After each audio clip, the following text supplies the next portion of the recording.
So I want to talk to you about Matthew's Gospel tonight, because guess where he took us? If you were here Sunday, you might guess. He took us back up on the mountain. So we talked about that last Sunday we were on the Mount of Transfiguration. Actually, we've kind of backtracked a little bit here. Matthew 6 takes us back up on the mountain with him for that Sermon on the Mount. So here we are again.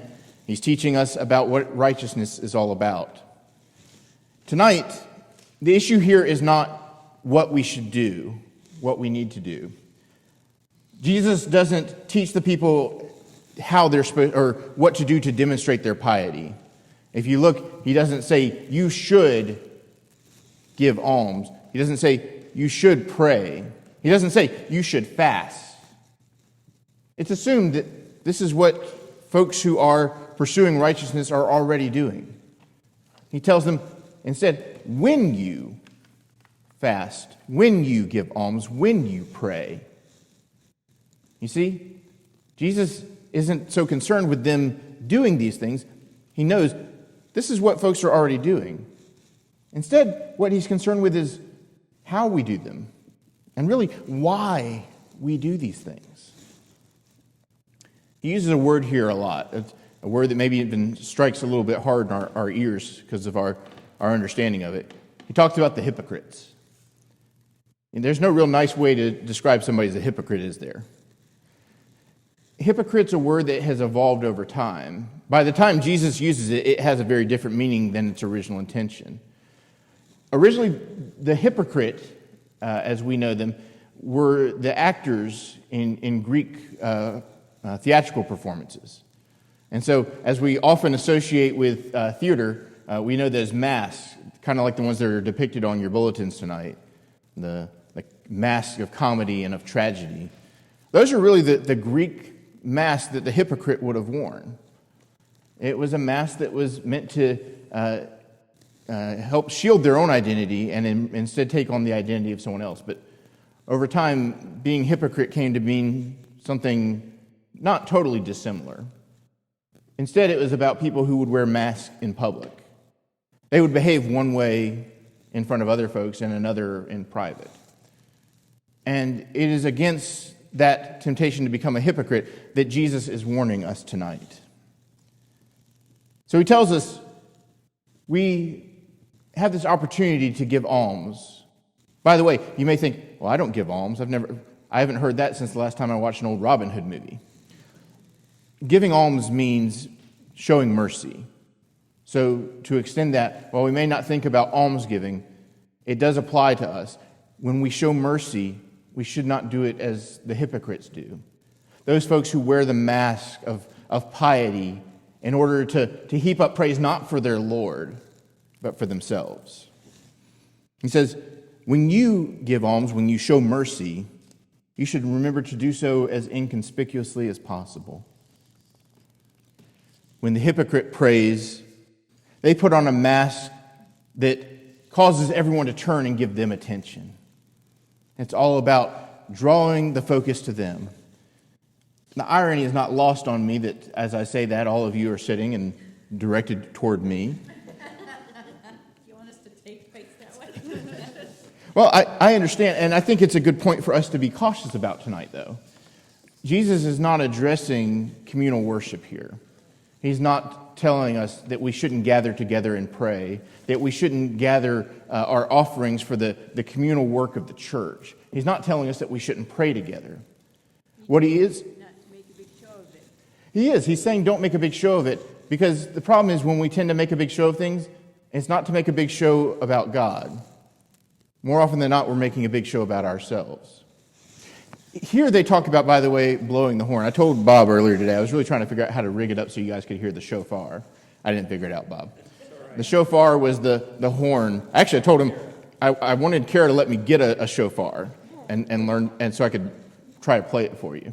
The shofar would have been played on the Day of Atonement for the Hebrew folks, Rosh Hashanah. For us, this would be an appropriate day to hear the shofar sound.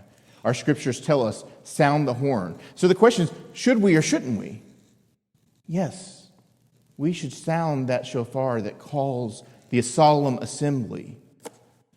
But when we do that, we're not tooting our own horn. Instead, it's about shifting the focus toward God where it rightly belongs. We're told that if we're going to go pray, then instead of following the hypocrites example, we should look for that place that in the Greek it's called the tamiaeon. Now, tamiaeon's a small steward's room, kind of a supply closet. I thought about it. I thought, being Midwesterners, for a lot of us, it may be that storm shelter. It's that place where too often we only go there to pray when there's a tornado coming. We should know that the good news is we don't have to wait for the storm to get here. We can go in there and pray to God now. We're being called, as a matter of fact, to go and pray in private. It's not that our prayers here tonight or any other time that we're gathered are bad or wrong, but praying to God in that very personal and intimate space allows you to have your attention focused on God, and God is focusing attention on you in that moment. The hypocrites were also told they are often motivated to make themselves a spectacle of self-righteousness. So we're told that when we have this opportunity to fast, and that may look differently for each of us depending on how we decide to take on such a challenge. But the goal is not for us to look disfigured or gaunt. It's not to make ourselves the focus of our own suffering. Instead, it's that we might, every time we sense that hungering, we might instead have an active moment in our day to turn and say, I am reminded now of someone who suffered so much greater for me. It's to focus on Christ crucified. You know, I was thinking about this time we get to and how funny it is that so often Christians get to the time when Lent's starting and we start asking one another some version of that question about, well, did you give something up for Lent? Did you take on a new discipline? And I thought, how have I responded when folks tell me what they're doing? And so often it's kind of with awe. Wow, you gave up chocolate for 40 days? You're better than me. Wow, you're going to read through the entire New Testament over the course of 40 days? That's amazing. Wow, you are going to give a huge sum of money to support those who are hungering. That is faith. None of those things is bad. In fact, they're all wonderful disciplines. But the problem is, where's the attention usually when we start sharing with one another what our disciplines are? We're too focused on each other. And let's be honest, if you've ever had that reaction from someone, the feeling you get is probably, that feels pretty good. God doesn't want us to feel bad all the time. Don't mistake me, friends. But right now, the point is not for us to be building ourselves up through our Lenten disciplines. Instead, we need to be thinking like an actor would think and ask, what's my motivation? Not like the hypocrite, but we are actors. We are actors in this play. We're not just sitting by and watching during this Lenten season. Christ is marching to the cross, but we're not called to be standing on the side as he goes by. He's calling us to come along and be with him. And so the time right now is one for us to ask, what is our motivation going to be in this Lenten season? If our motivation is to be seen by others, then we're told our reward will come when they praise our charity. But if our faithfulness in our prayers or our sacrifice in our fasting. But if our motivation is to demonstrate piety before God, then we're told our reward will be received in heaven.